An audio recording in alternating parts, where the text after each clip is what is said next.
I work in Formula One, which means a huge amount of travel. So it means I'm constantly living out of suitcases, as are all the family, and normally means complete chaos in the house as well. It is a crazy schedule, and you're always sort of thinking about the next race and trying to plan around it, and obviously with the logistics of having 2 kids to travel with as well. So yeah, just being able to have an oasis of calm is so important.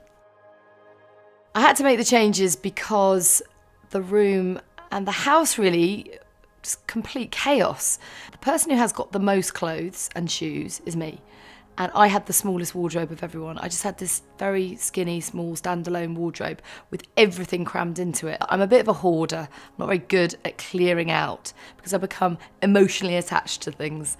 My husband, on the other hand, could literally throw anything and everything away. We needed to have space, and I needed to be able to see what I've got, and I just wasn't able to do that before. My style requirements was to keep everything in keeping with a Georgian feel. The house is very old. Unlike a new build, it's not perfectly straight. The ceilings are slightly wonky, and it means that putting anything in, you need to kind of fit around that. I chose these styles because I wanted something fairly neutral. Georgian is known for being very linear and symmetrical, and I like that about this style. I talked extensively with Kindred, and we discussed the ideas that would suit the house. Strangely, I thought having a massive fitted wardrobe in our room would make the room feel smaller, but somehow it makes it feel bigger.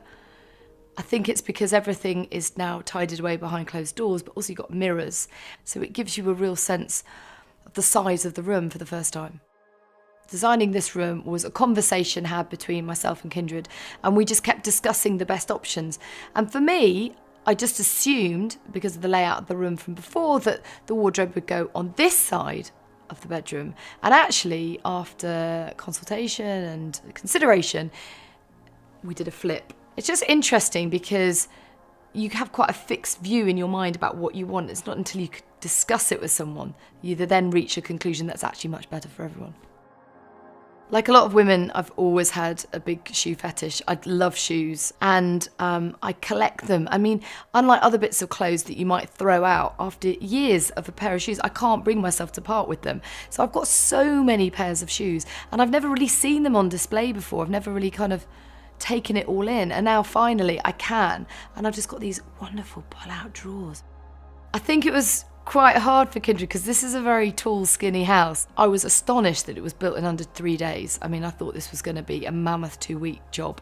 But no, I mean, I was so impressed with the lack of mess, the lack of chaos, the lack of disruption in an already busy house. I really liked the bespoke approach of Kindred. I liked the fact, very personable, and you could chat extensively about what your requirements and tastes were, and they were able to tailor and design and adapt to that. There was never a problem that was insurmountable. It's a fairly small company still, and so you feel this real one-on-one approach. You don't feel like you're getting swallowed up in a system. You're a family, and families have needs, and Kindred really met them and exceeded them for me. I'm like spinning plates, always doing way more than I should. And obviously the children are the priority. And then you just think, my God, when am I actually going to organise my own life? But having this, and it sounds like, how can you put such an onus on a piece of furniture? But it really has transformed our lives.